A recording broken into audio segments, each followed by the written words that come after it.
Bismillahirrahmanirrahim. Quote of the day: don't let the noise of others' opinions drown out your own inner voice. Today, the topic of my presentation is noise, and I'm presenting it under kind supervision of my professor, Dr. Sarah Afzal. Learning outlines. What is noise? What is noise pollution? Sources of noise, types of noise, auditory and non-auditory effects of noise, prevention and control, WHO guidelines of noise management, recent updates, and MCQs in the last. Learning objectives. In the end of presentation, participants would be able to describe the effects of noise pollution and its prevention and control. Now, what is noise? Noise is commonly called an unwanted sound, but this definition is subjective because a sound that seems unwanted to someone may be pleasant to another person. Noise is defined as a wrong sound in the wrong place at the wrong time. Now, what is noise pollution? Sound that is unwanted or disrupts one's quality of life is called as noise, while when there is a lot of noise in the environment, it is termed as noise pollution. Sound becomes undesirable when it disturbs the normal activities such as working, sleeping, and during conversations. It is an underrated environmental problem because of the fact that we can't see, smell, or taste it. WHO stated that noise must be recognized as a major threat to human well being. The World Health Organization defines noise above 65 decibels as noise pollution. To be more precise, noise becomes harmful when it exceeds 75 decibels and is painful above 120 decibels. As a result, it is recommended noise levels should be kept below 65 decibels during the day and indicates that restful sleep is impossible with nighttime ambient noise levels in excess of 30 decibels. Now, common sources of noise pollution: airplanes and airports, amplified or piped in music, emergency vehicles, traffic and mass transit, construction and industrial activity, lawn and garden equipment. Now, there are different classifications of noise pollution. First is on the basis of sources, like noise pollution by transport, that is a noise that comes from road and traffic. Then comes noise pollution by neighbors. Unwanted noise comes from coming from our neighbors. Then comes noise pollution by industries, that is the noise that comes from the process of urbanization, manufacturing, development, etc. Then there is classification on the basis of frequency. First is continuous noise. It comes continuously from factory equipment, engines, heating, and ventilation systems. Intermittent noise. Level of intermittent noise increases and decreases rapidly, caused by train passing by, factory equipment or aircraft, etc. Impulsive noise. This is the noise of construction and demolishing of industries. Then comes low frequency noise. It is low background noise coming from a nearby power station or the roaring of large diesel engines, etc. Then comes the properties of noise. There are two properties: loudness or intensity, and the second one is frequency. Now, what is loudness? It refers to the intensity of the noise, which depends on the amplitude of vibration that initiated the noise. The loudness of noise is measured in decibels. Normal conversation that we do is in the range of 60 to 65 decibels. Whispering, the range of loudness of whispering is 20 to 30 decibels, while that of heavy traffic is 60 to 80, motor car horn 120 decibels, and a daily exposure that an individual can tolerate without damage to the air is 85 decibels. Then other ranges are like speech between among 2 to 3 people is 73 decibels, or children shouting at loudness level of 79 decibels, and jet takeoff at 150 decibels. Now, these are the different acceptable noise levels. That is at residential area, like in bedrooms, it is 25 decibel. In living room, it is 40 decibels. At commercial areas, like in office, it is 35 to 45. In industries, it is in the range of 40 to 60. And at educational areas, like in classroom, it is in the range of 30 to 40 decibels. While in hospitals, that is in wards, the acceptable noise level is 20 to 35 decibels. Then the second property of sound is frequency. It is denoted by hertz. Human ear can hear frequencies from about 20,000 to 20,000 hertz, but this range is reduced with age and other subjective factors. The range of vibrations below 20 hertz are infra-audible. And those above are ultrasonic. Some animals can hear sound that are inaudible to man. Now, these are the different instruments that are used for measuring noise. First is sound level meter, in which the intensity of sound is shown in decibels. Then comes octave band frequency analyzer. This is the picture of octave band frequency analyzer, in which the noise is measured in octave bands. And then is audiometer, in which is used for measuring one's hearing ability. Now, effects of noise exposure.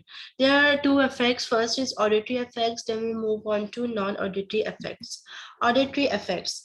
Auditory fatigue. It occurs in 90 decibels and at 4,000 hertz, and it is associated with whistling and buzzing in the air. It is also called per-stimulation fatigue or adaptation. Then comes deafness or hearing loss. It is a serious pathological effect of a noise. The individual involved may not be aware at the early stage. Deafness may be temporary or permanent. In temporary, disability disappears 24 hours after exposure to the noise, commonly occurring at frequency range of 4,000 to 6,000 hertz. While continuous exposure to noise at 100 decibel can result in permanent deafness due to destruction of organ of corti, that is, which is present in the internal ear, and exposure to noise at 160 decibel may rupture the tympanic membrane and cause permanent deafness. So these are the main four auditory effects of noise. First is auditory fatigue or adaptation occurring at the range of 90 decibels loudness and frequency 4,000 hertz. Then comes post-stimulatory fatigue, in which a person stops hearing for some time after the exposure to the loud noise. Then comes temporary threshold shift. This is the other name for temporary deafness, which is reversible. And then permanent threshold shift, which is another name for permanent deafness, and it is irreversible. Then comes non-auditory effects. First is interference with speech. It occurs at the frequency range of 300 to 500 hertz. Then comes annoyance. This is the very common effect, which is predominantly occurs in neurotic people. They are more prone to develop annoyance. Efficiency, where mental concentration is desired, noise may reduce work output. Physiological changes. There is rise in BP, rise in intracranial pressure, increase in heart rate, increase in breathing rate, increase in sweating, giddiness, nausea and vomiting, sleeplessness, narrowing of pupils. Economic losses. Cost of noise-induced hearing loss to industry is great. Now, here are mentioned more non-auditory effects of noise, which are insomnia, anxiety, nervousness, coronary heart disease, lack of concentration, fatigue, irritability and impatience, indigestion, peptic ulcer, speech interference, and all these which I have already discussed in the previous slide. Then we move to a prevention of noise pollution. First is that do not use car or horns unnecessarily. Areas like hospitals and campuses are silent zones and horning is prohibited here. Then comes motor and machines. Vehicles also produce loud noises when not maintained properly. Proper maintenance should be carried out for better performance. Turn off the engine of your car or motorbike when you are not using it. It stops the annoying hum and reduces air pollution also. If you are working in an area where there are loud noises, we should wear earplugs to prevent loss of hearing. Trim brushes or shrubs by hand. uh, don't use a noisy bush trimmer. Don't blast music on the radio or computer speakers. Be considerate of your own ears and those of others around you. Train your dog not to bark so much. Do noisy things over or on a rubber mat to reduce noise. Then comes control of noise. uh, like these are the different strategies used to control noise, like careful planning of cities, control of vehicles to improve the acoustic insulation of building. Industries and railway must be situated away from residential areas. Protection of exposed person to the use of PPs, legislation and education. Now we'll discuss each. Careful planning of cities. In planning cities, the following measures should be taken to reduce noise. Division of the city into zones with separation of areas concerned with industry and transport. Separation of residential areas from the main street by means of wide green belts. House front should lie not less than 15 meters from the road, and the intervening space should be thickly planted with trees and bushes. Widening of main streets to reduce the level of noise penetration into dwellings. Then comes control of vehicles. Heavy vehicles should not be routed into narrow streets. Vehicular traffic on residential streets should be reduced. Indiscriminate blowing of the horn and the use of pressure horn should be prohibited. Then comes to how to improve acoustic insulation of building. The best arrangement is construction of detached buildings rather than a single large building or one that is continuous. Installations that produce noise or disturb the occupants within dwellings should be prohibited. Buildings should be soundproof where necessary. Then comes industries and railways. Control of noise at source is possible in industries. Special areas must be marked outside residential areas for industries, railways, and similar installations. When these demands are not met, protective green belts must be laid down between the installations and residential areas. Protection of exposed persons. Hearing protection recommended for individuals who are continuously exposed to noise louder than 85 decibels in the frequency bands above 50 Hz. Workers must be regularly rotated from noisy areas to comparatively quiet posts in factories. Periodical audiogram checkups and use of earplugs, ear muffs, and are also essential as situation demands. Then comes legislation. Many states have adopted legislation providing control which are applicable to wide variety of sources. Workers have right to claim compensation if they have suffered a loss of ability to understand speech. Education. No noise abatement program can succeed without people's participation. Therefore, their education through all available media is needed to highlight the importance of noise as a community hazard. Now, these are the guidelines for community noise proposed by WHO. In these guidelines, there are different values for community noise in specific interventions, like in outdoor living area, it is in the range of 55 to 50 to 55 decibels, and acceptable noise limits are given for different areas, like for school, classrooms, playground, hospitals, industries, and public places. The fundamental goals of noise management are to develop criteria for driving safe noise exposure levels and to promote noise assessment and control as part of environmental health programs. These basic goals should guide both international and national policies for noise management. A legal framework is needed to provide a context for noise management.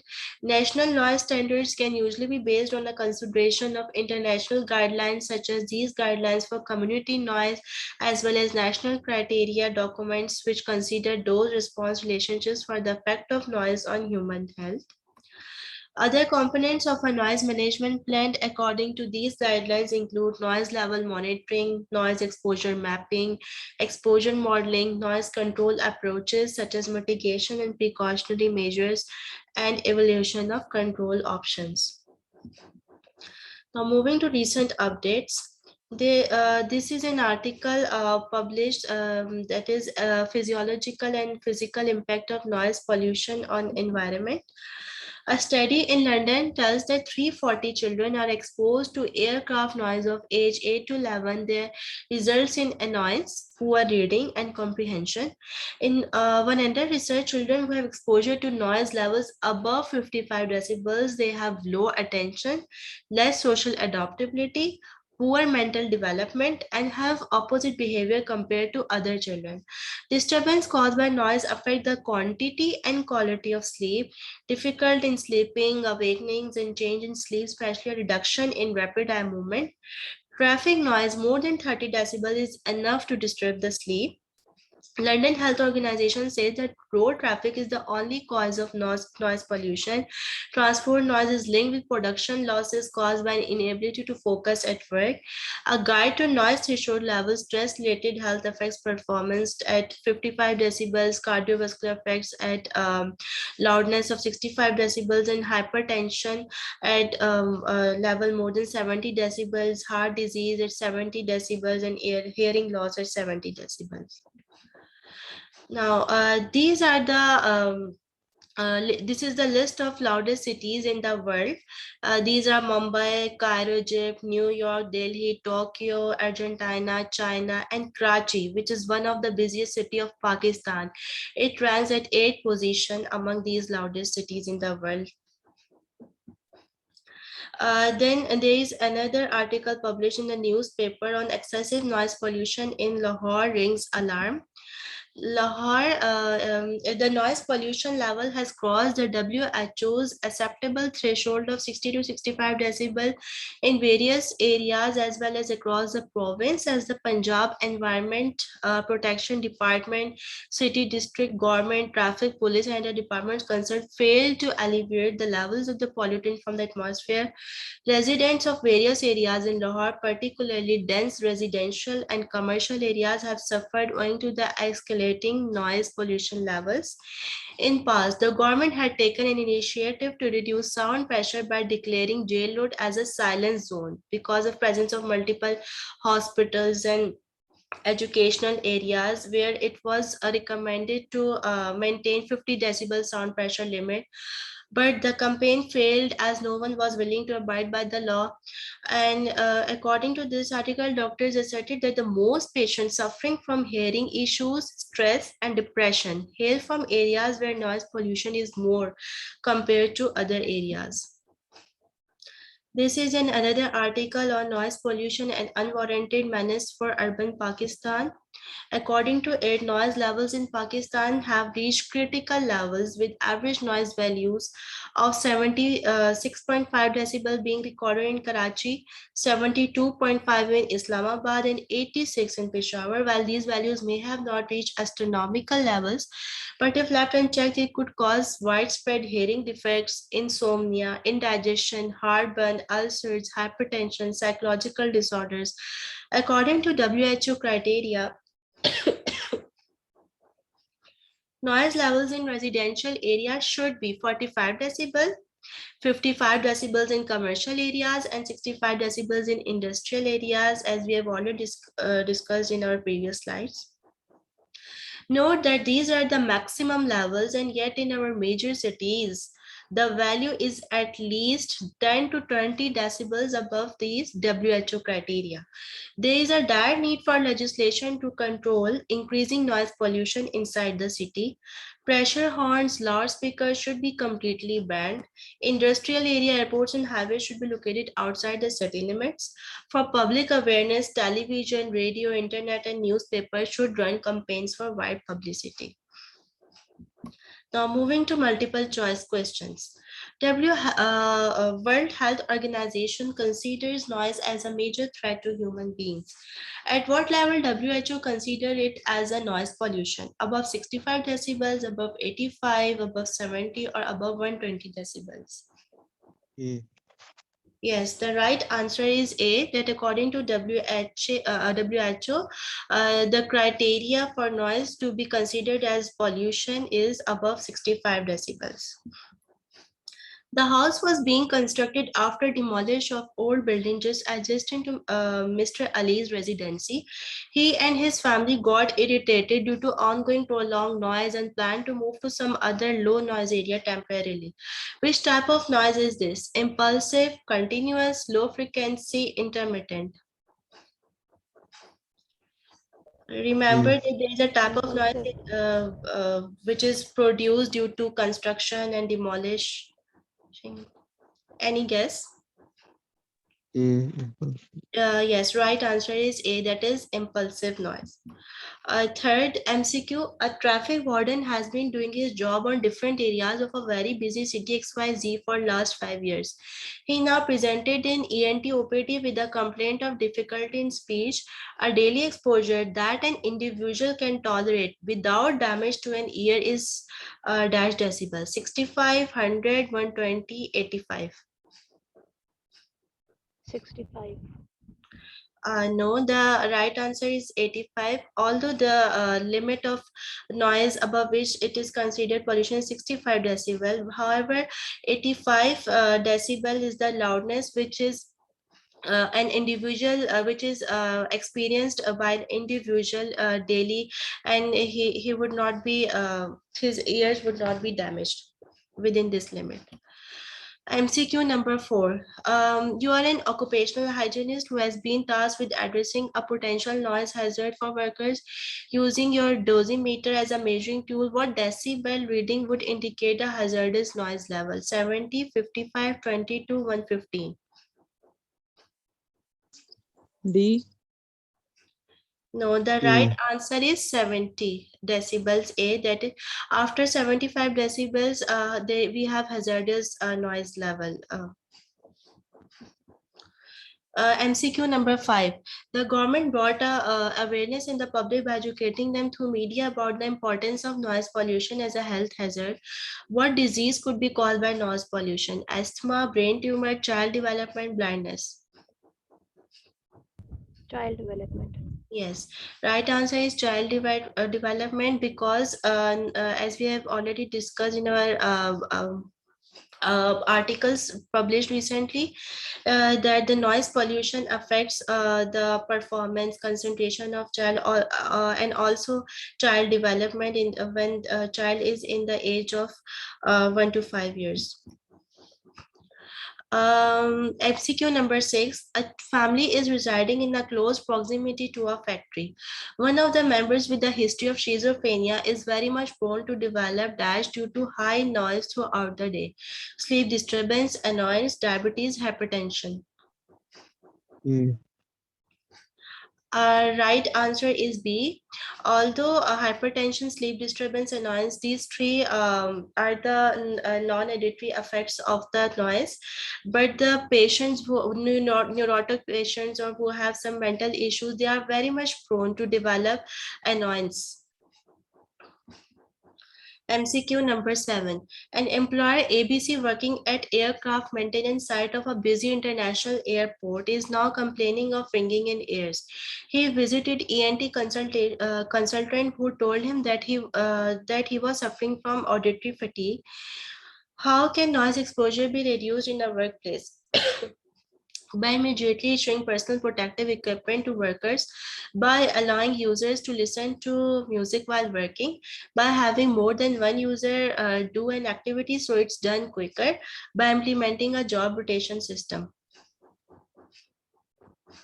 D. Yes, right option is D, because one of the main strategy that should be used in factories and other noise producing sites, that their workers should be rotated from high noise area to low noise area after some time. MCQ number 8. The bomb exploded producing a sound of about 160 decibel where few nearby residents develop hearing loss. Which of the following auditory effect they develop? Auditory fatigue, post-stimulatory fatigue, temporary threshold shift, permanent threshold shift.